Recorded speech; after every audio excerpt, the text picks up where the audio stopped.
আশীর্বাদ আছে বলে তাই আমি এখনো স্টিল দাঁড়িয়ে রয়েছি। আমাকে যখন এখানে আমি যখন পুরো একদম ছেড়ে দিয়েছি, ধূপ মোমবাতিটা বাড়ি থেকে যায়। জয় কৃষ্ণকালী মায়ের জয়, জয় সোনা মা।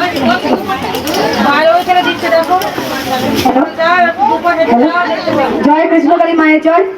এই মা অনেক উপকার পেয়েছে, আমার জন্য ডাব এনেছে এক ভক্ত।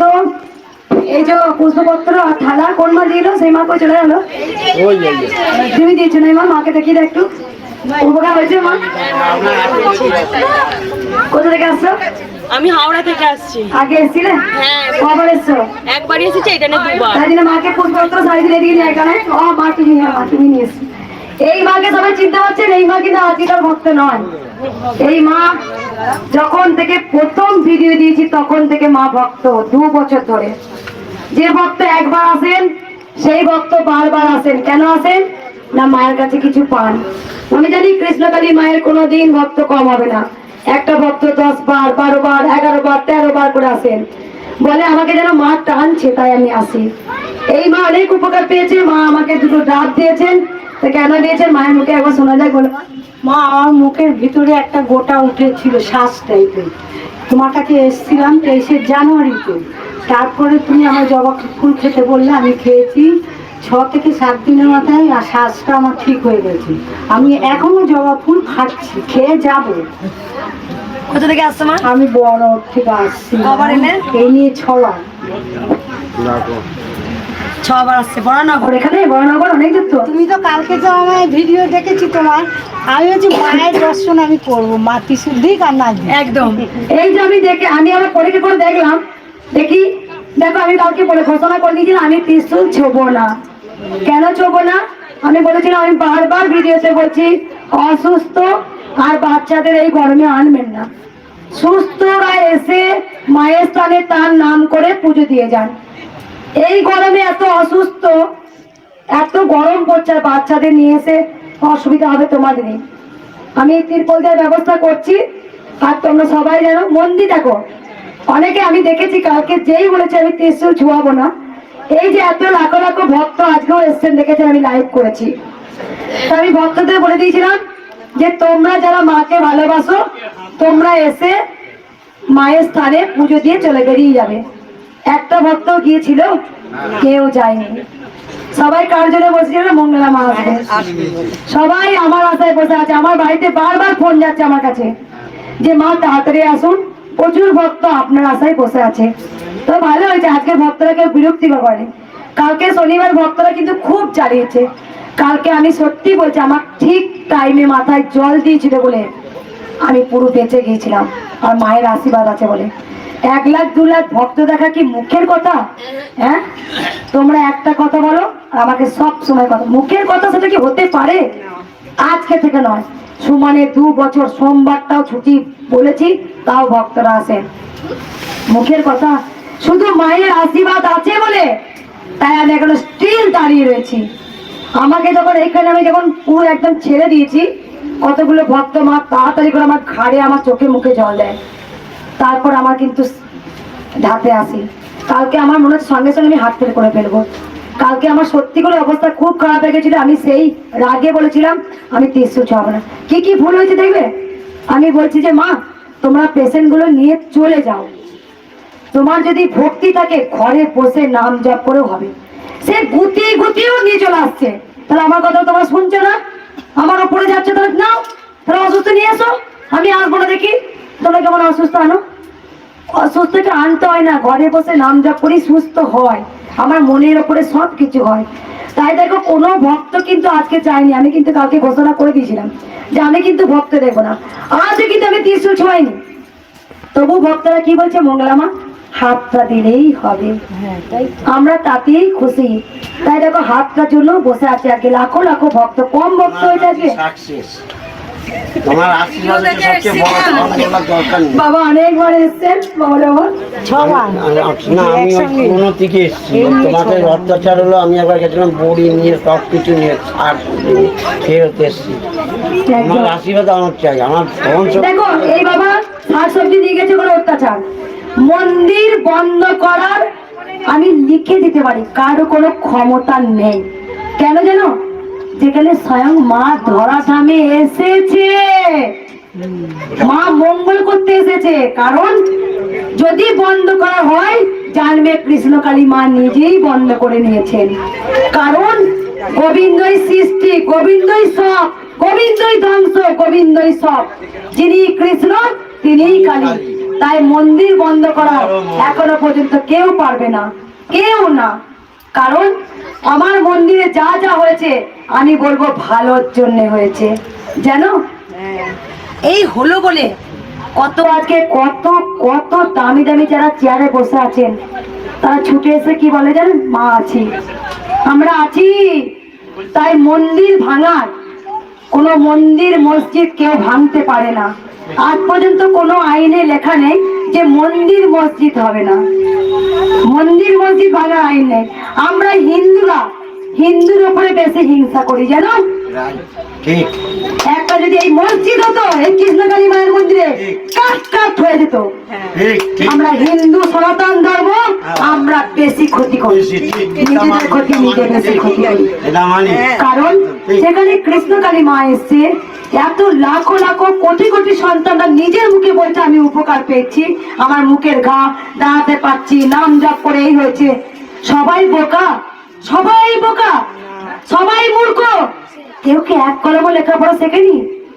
কত আমি আজকে এসেছিল মানবিতা, ওই এক বাবা গোটা অকাল নিন্দা, উনি ওই স্থানে রয়েছেন। সুপার উনি ইনচার্জ। সব, হ্যাঁ সুপার ইনচার্জ, সুপার ইনচার্জ।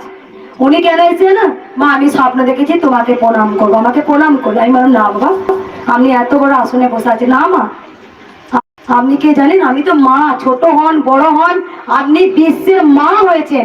মা অক্ষরটা পবিত্র ডাক, মা জিনিসটা আমরা 10 মাস 10 দিন যে মায়ের গর্ভে ধারণ করে আমরা বড় হই, তাই মা ডাকটা পবিত্র। মা বলেই দিয়েছিলেন, তুমিও তাই সবাইকে মা বলবেন আর ভক্ত ছেলেদের বাবা বলবে। তাই বাবা মা ডাকটা পবিত্র ডাক। আমি সবাইকে আজও বলি মা বাবা। আর দেখবে আমি বাচ্চাদের খুব ভালোবাসি, কেন জানো? আমি বাচ্চাদের, বড়দের থেকে বাচ্চাদের বেশি, কেন জানো? কারণ সকল বাচ্চাকে, আমার ছেলে হোক মেয়ে হোক, আমি গোবিন্দকে দেখতে পাই, আমি যে কানাইকে দেখতে পাই। একটা যে শিশুকে ভালোবাসতে পারে না, যতই তুমি বড় বড় বড়াই করো, যতই তুমি মাকে ফুল মিষ্টি দিয়ে মালা দাও, সেই ভক্তি তোমার কাজে লাগবে না। একটা বাচ্চা আমার মন্দিরে কাঁদতো, কে জানি না আঙুর না কি দিয়েছিল বেদনা, সেই বাচ্চাটা ছুটে এসে থালা থেকে একটা বেদনা কুড়িয়ে নিয়েছিল।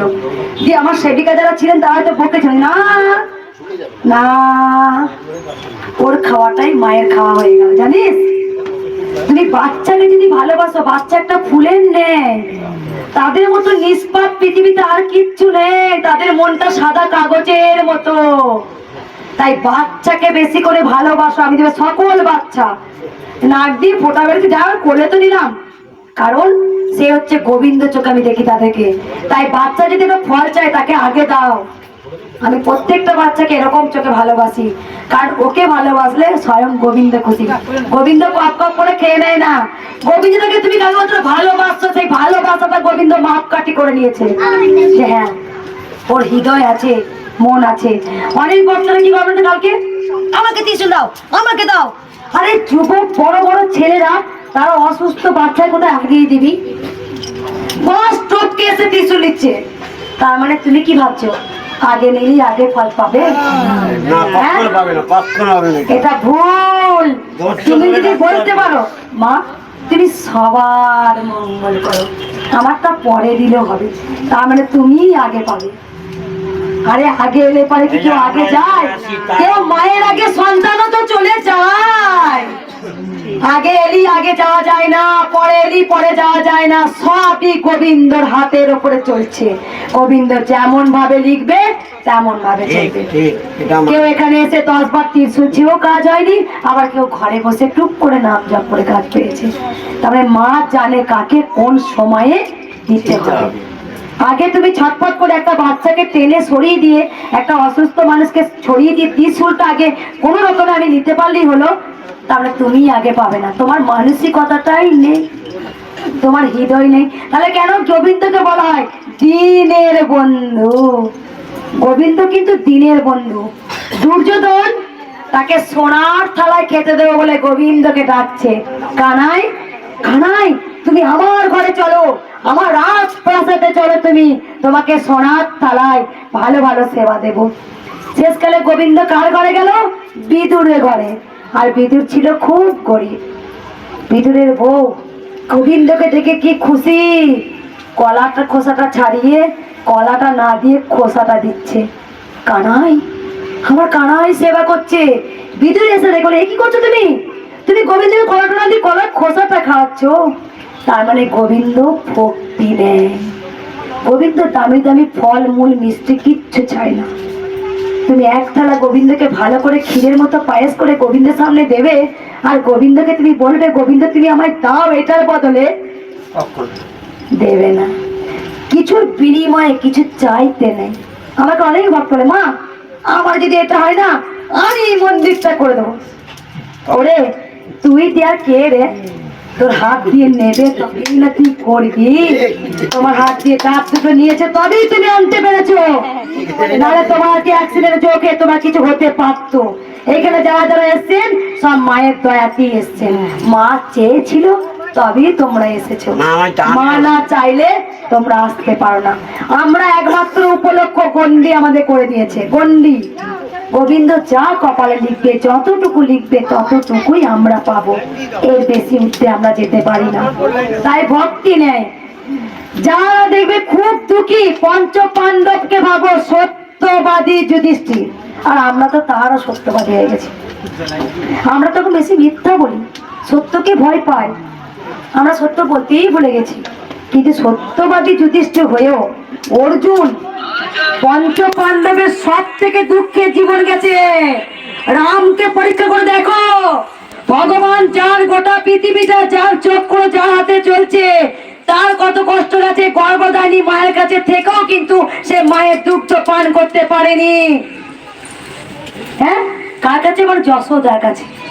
মা যশোদার কাছে মানুষ হলো, আর কানাইয়ের মা বাবা আছে বন্দি কারাগারে।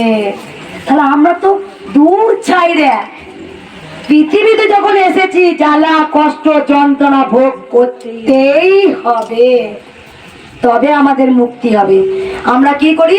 আমরা অল্পতি ইস মরে গেলে হতো, জীবন ত্যাগ করে দিই, এই সুইসাইড করে নি, এই ওই করি। কেন? যারা ভালো হয় তাদের জীবনে বার গোবিন্দ আঘাত করে, বার দেখে, দেখবো তুই আমায় ডাকিস কিনা, ভালোবাসিস কিনা। স্বয়ং মায়ের মেয়ে হয়ে মায়ের আমি দূরে ছাড়ছি। আমি মায়ের মেয়ে কি ছেলে তোমরা সবাই জানো। পামা খ্যাপা কম মার খেয়েছে রে। হ্যাঁ, পামা খ্যাপাকে চেলা কাঠে করে মেরেছে। আজকে কাকে প্রণাম করে? কার নাম বলতে হয়? বাম বাম তারা। আমার তো সেম তাই। কি হবে? তো মার খেয়েছি, তা কি হবে? দ্রৌপদীর বস্ত্র হরণ হচ্ছে সবার সামনে বসে। পেরেছিল বস্ত্রটা হরণ করতে, যার মাথার উপরে গোবিন্দ আছে সেই বস্ত্র খুলে আর শেষ করতে পারছে না। তাই যত চালই চালুক না কেন, হ্যাঁ, পাশা খেলা কে ছিল? শকুনি মামা।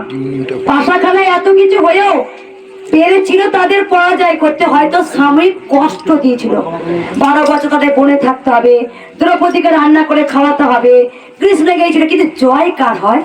সত্যের জয়। সেই জন্যই তো গোবিন্দ সত্যের সারথি, সত্যের সারথি। তাই জয় যেতে হবে। তাই সত্যের সারথি যখন থাকবে জয় অবশ্যই হবে। যে কাজ দেখবে স্মুথ হয়ে যাচ্ছে। এই যে মন্দিরটা আমার এত ভাঙা গড়া, এত অশান্তি, এত ঝড়, এত কিছু করতে হচ্ছে, সবকিছু করছি, ভয় পড়ে গেছিলাম, এত কিছু ঝড়, ডামাডাল গেল তো। কিন্তু কি হবে? মন্দির তো হবেই। যে মন্দির করা ঠিক মন্দির হবে। যেখানে বসার ও সেখানেই বসবে। আমি যদি মনে করি এখানেই বসাবো, অত ক্ষমতা আমার নেই। যেখানে বসার মা সেখানেই বসবে, যেখানে মন্দির হয় সেখানেই বসবে। তাই ভক্তদের বলি, দেখবে যদি কোনো কাজ দেখবে খুব তাড়াতাড়ি হয়ে গেল, হ্যালো, যদি কোনো কাজ দেখবে খুব তাড়াতাড়ি হয়ে গেল, তার মানে তোমার সেই কাজটা সঠিক নয়, সঠিক নয়।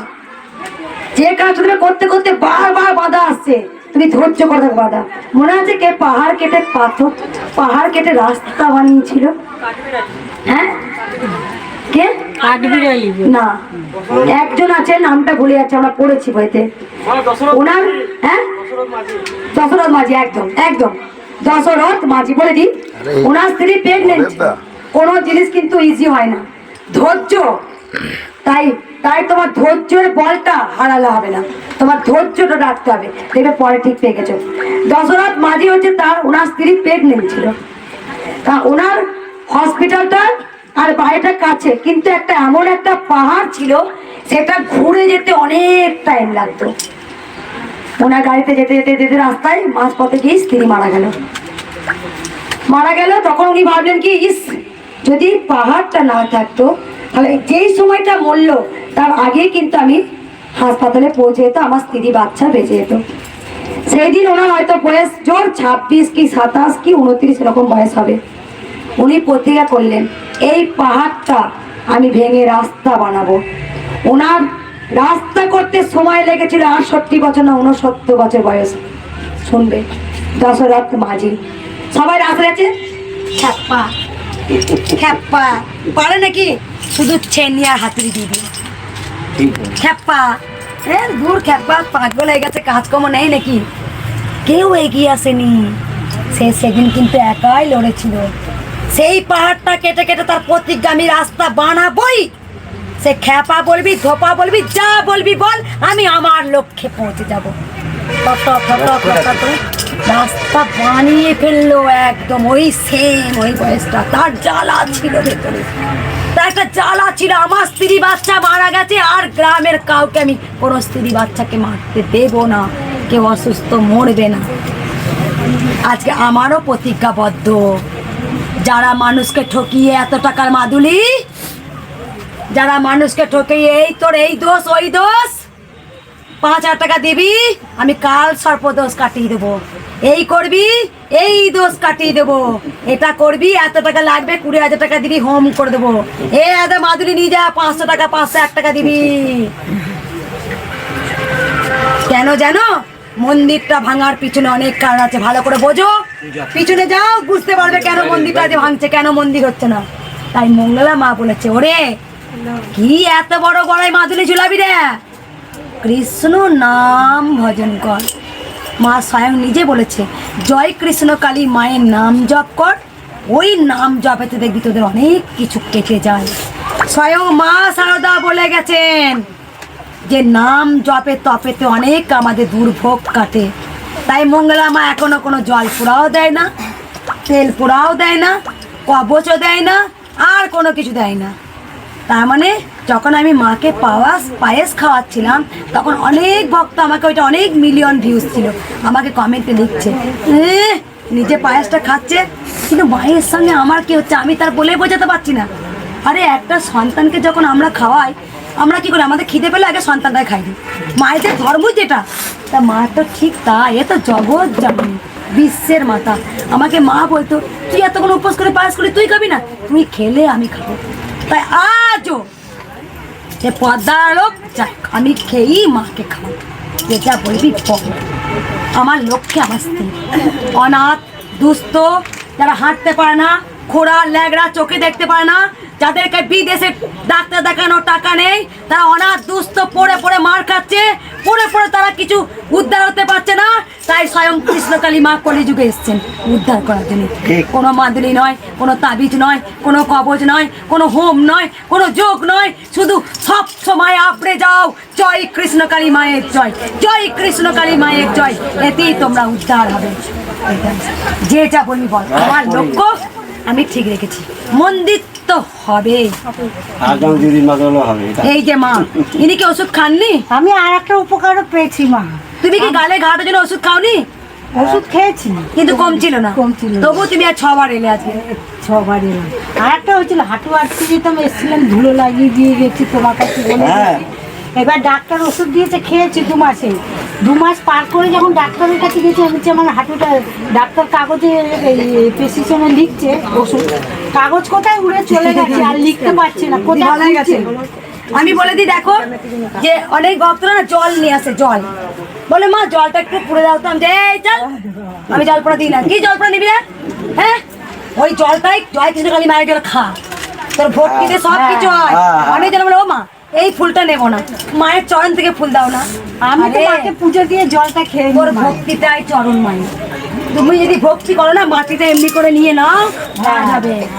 আমি বলছি মায়ের চরণে ফুল লাগে না, বুকের ফুল লাগে না, যদি তোমার ভক্তি থাকে তোমার সব হয়। ওইখানে সবাই ভালো থাকবেন, এরকম মাথায় সুস্থ নিয়ে থাকবেন, এসেছিলাম। মনে প্রাণে মাকে ভালোবাসুন। আমরা তো কিছু এই চাওয়ার জন্য এই নয়, মাটিটাকে- আমরা বারবার কিছু পাওয়ার জন্য গোবিন্দের কাছে আকুল হয়, কিছু চাইবে না, কারণ এতে গোবিন্দ বিরক্তি হয়। তুমি ভালোবাসো, মা কেন এলো আমার কাছে, এত গোটা পৃথিবীতে আছে কেন মা এসছেন, কেন কেন? তার কারণ জানে মঙ্গলা মা তার মাকে কেমন কমল সুরে রাখবে। আজও মায়ের চরণ টিপে দিই, মাকে কত আদর করি, মাকে হামি খাই। উনি বলি না আমি এত অসুস্থ, ভুলেও মাকে বলিনি মা গো আমায় সুস্থ। কেন বলবো মাকে, কেন বলবো রে সুস্থ কর? পরমহংসদেব বলেছিলেন যখন গিরিশে ক্যান্সারটা নিয়েছিল, যখন ছোট ছোট বাবা ছেড়ে গেল, তা না বা পরে কি করবে, যখন গিরিশে ক্যান্সারটা যখন নিয়েছিল, কে নিয়েছিল? গিরিশে ক্যান্সার কে নিয়েছিল? রামকৃষ্ণ। পরমহংসদেব নিয়েছিলেন।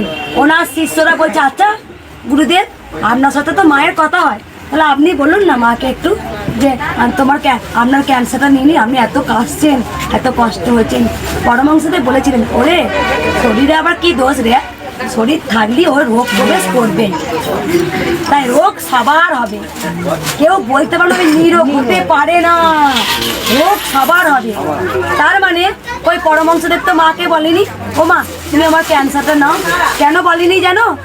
কারণ পরমহংসদেব যে মাকে দেখতে পেতেন, যদি ক্যান্সারটা মায়ের হয় তাহলে ছেলে হয়ে যে মায়ের কষ্টটা নিতে পারবে না, তাই জন্য শত কষ্ট বুকে রেখেও কিন্তু পরমহংসদেব ক্যান্সারটা নিয়েছিলেন, মাকে দেয়নি। তাই আমিও বলি, মা গো তোমার সন্তানদের যত রোগ জ্বালা আছে তুমি আমায় দিয়ে আমি মাথায় করে নিয়ে চলে যাব। যখন এই পৃথিবী ত্যাগ করব, যত জ্বালা যন্ত্রণা কষ্ট দুঃখ ঘা পোড়া হ্যাঁজরা আমায় দিয়ে।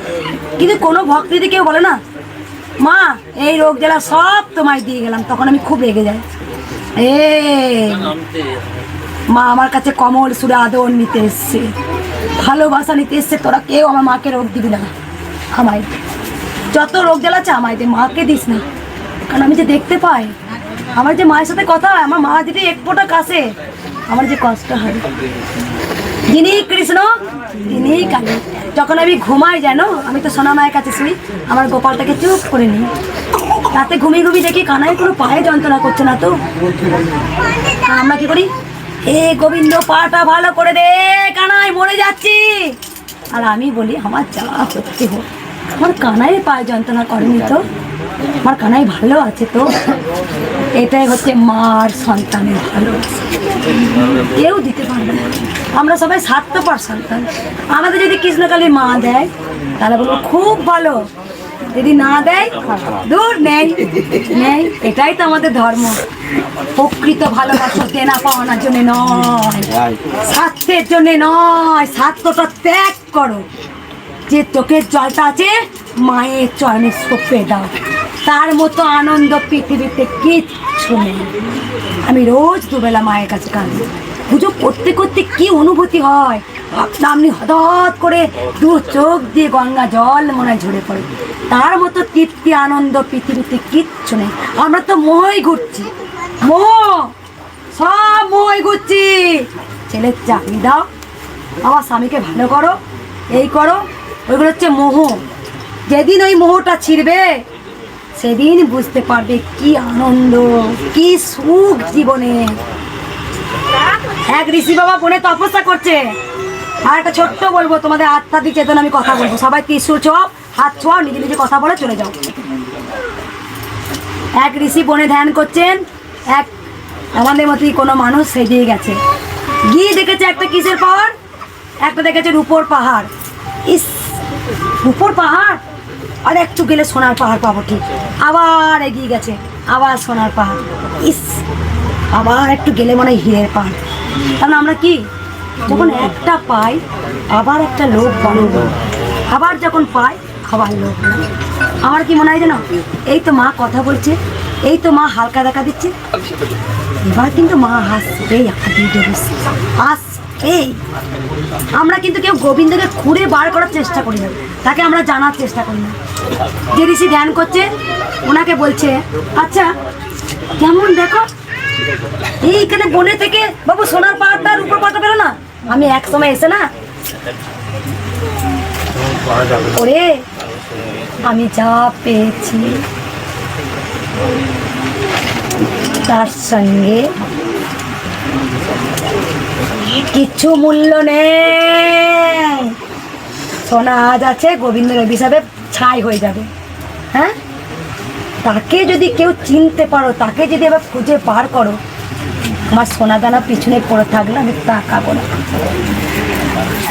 তাই ঘুম থেকে উঠে রোজ কি চাইতে হয় জানো? লোভ, ঈর্ষা, ঘৃণা, কাম, ক্রোধ এইগুলো তুমি ঘুচিয়ে দাও মা। আমার মনের মধ্যে আমায় ভক্তি দিও। অনেকে কেন আমায় ভালোবাসে জানো? অনেকে কেন মন্দিরে আসে জানো? তারা উপকার না পেয়ে আসে। কেন জানো? বলে মঙ্গলা মায়ের কথাগুলো শুনতে ভালো লাগে। যখন আমি কথাগুলো বলি না, আমাকে যেন কেউ ভেতর থেকে বলাচ্ছে, এটা আমারও ক্ষমতা নেই। এই কথাগুলো যেন মা যেন বলাচ্ছে আমাকে দিয়ে। তাই সোনার উপর হিরে জহর তারই তো জিনিস। ওরে হিরের উপরটা কার? এই ডাবগুলো এনেছিস কার? তারই সৃষ্টি, সব তার, আমার বলতে কিচ্ছু।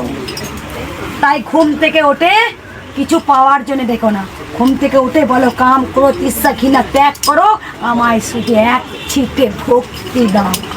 ওই ভক্তি থাকলেই মুক্তি, সব মুক্তির পথ দিয়ে দেবে, অটোমেটিক দেবে। এই যে মাকে পেয়ে যে আমি কি স্বাদ পেয়েছি, তার মতো স্বাদ পৃথিবীতে। যখন মা কথা বলে, কথা বললো আমার সাথে, মা এটা বলে দিল। আজ এক বড় পুলিশ অফিসার গিয়েছিল, সবার জেনে নিল। যেই সঙ্গে সঙ্গে আমি আঙুল দিয়ে দেখলাম, নাম বললো, আমি যে আপনার বৌমার কিন্তু বাচ্চা নষ্ট হয়ে গেছে। বলে হ্যাঁ। মা কি করে জানলেন? এবার গোষ্ঠী শুধু বল। এবার কেন বলবো? মা বলালো গোষ্ঠী শুধু সব বলতে যাবো নাকি? তারা তুই আমাকে নিয়ে ধরবি, সব বলবে মরাগুলো। মা আমার কপালে কি লেগেছে কিচ্ছু নাই, সব জানবে আমার কপাল ভালো। মা শারদা বলে গেছে ভালো ভালো। এরপরে কেমন দিন আসবে? ভালো আসবে। সবসময় মুখে সুবাক্য বলবে, কুবাক্য না। আমার ভালো হবে, সবার ভালো হবে, ভালো হবে। মা তুমি যখন আছো নিশ্চয়ই আমার ভালো হবে, সবার যখন হচ্ছে আমার ভালো হবে। মা শারদা বলেছেন কখনই খারাপ কিছু বলবেন না। তাই জন্য এই যে যখন মা দেখিয়ে দেয়, ইস মা কেন দিয়ে আমি বলে দিলি, মা বলে দিলি আমাকে, তখন যে কি অমৃত স্বাদ। আমি কি করেছিলাম মা? আমি কি করেছিলাম? তুই কেন আমাকে চোখের মনে করে নিলি? এর মতো অমৃত পৃথিবীতে আর কিচ্ছু নেই। বুঝতে পেরেছিল? তাই বামা কাপা একটা চাঁদদি পরে সোনা দানা কিছু পড়তো, আমরা এটা পড়ি। কিছু পড়েছিল একটা চাঁদদি পরে, বড় মা বড় মা বড় মা বড় মা বড় মা। সবাই আমরা নিজের জন্য পাগল, সবাই আমরা নিজের জন্য পাগল যে হয়েছি। কে কজন মায়ের জন্যে পাগল হলে বলো না, পারিবে কি মায়ের জন্য পাগল হতে? পারবে কি মায়ের জন্য পাগল হতে? এক ফোঁটা দেখো না, আমরা এই পোশাকটা যে ধারণ করেছি, একটা গায়ে, একটা ব্লেজার, ভালো শু, আমরা যে আবরণ করে ফেলেছি নিজেকে, আমরা যে বেরিয়ে আসতে পারছি না, কারণ এই সমাজের সঙ্গে চলতে হবে যে। কিন্তু বামা কাপা কি জানতো? ও শুধু বড় মা বলেছিল আমার মা আছে, বাবা আছে, আমাকে বাড়ি বানাতে হবে, ঘর বানাতে হবে। বড় মা, বড় মা তুই কোথায়? বড় মা আমি যে খাইনি, বড় মা তুই খেয়েছিস? তাই দেখো নিজে কিন্তু টয়লেট করে বড় মার গায়ে ছুঁয়ে দিচ্ছে। কেন? আর টয়লেটটা তার মায়ের কাছে কিচ্ছু নেই। কত ছোট্ট সন্তানরা আমাদের কোলে টয়লেট করে দেয়নি আমাদের সন্তানরা, ঠিক তা মায়ের মতো দয়ালু পৃথিবীতে কিচ্ছু নেই। কানাই সোদা মায়ের চরণ ধুয়ে দিয়েছিল, কানাই যে গোটা পৃথিবীর মালিক আর সুধা মাতার বন্ধু, তার চরণ ধোয়াচ্ছে। তাই দয়ালু হও, দয়ালু দয়ালু, মায়া মমতা আনো, হিংসা নয়, হিংসা ত্যাগ করো, সবার মঙ্গল কামনা করো, সবার মঙ্গল হোক, দেখবে তোমার মঙ্গল আগে হবে। আর যদি বলো আমারটা আগে হোক, তোমারটা আদৌ হবে নাকি কোনো গ্যারান্টি নেই। পরের মঙ্গল চাইলে নিজের মঙ্গল হয়, পরের ঘরে আগুন লাগানোর চেষ্টা করলে নিজের ঘরে আগুনটা জ্বলবেই, এটা বাস্তব সত্যি কথা। যেমন কর্ম তেমন ফল। যদি আমি পুণ্যের কর্ম করি আমি পুণ্যের ফল পাবো, আমি পাপের কর্ম করলে আমি পাপের ফল পাবো, এর জন্মেই পাবো। সে কোনো না কোনো অজুহাতে গোবিন্দ দেখিয়ে দেবে, তোমাকে ন্যস্তানাবোধ করি তবে তুমি বেরোবে। মৃত্যু চাইলেও মৃত্যু আসবে না। যা কিছু করবো আমি সব সময় 10 বার ভাববো আমি এটা ন্যায় করছি না অন্যায় করছি। আমি 10 বার ভাববো আমি এর ক্ষতি করে ফেলছি না তো, আমার দ্বারা কেউ কষ্ট পাচ্ছে না তো। যে যা করছে করুক, সব গোবিন্দ বিচার করবে, আমি বিচার করার কেউ না। আমি শুধু যে খারাপ হবে তারও বলবো ভালো হোক, আর যে ভালো হবে তারও বলবো মা তুমি ভালো করো, সবাইকে তুমি ভালো রেখো, শুধু তাদের চেতনা দাও, চৈতন্য দাও। ভালো লেগেছে কথাগুলো? এটাই করো, কিছু চাওয়ার জন্য গোবিন্দকে ভালোবাসো না। মাকে দেখাও, যা মা দুটো ডাব এনেছে। জয় কৃষ্ণকালী মায়ের জয়, জয় সোনা মায়ের জয়, জয় মঙ্গলা মায়ের জয়।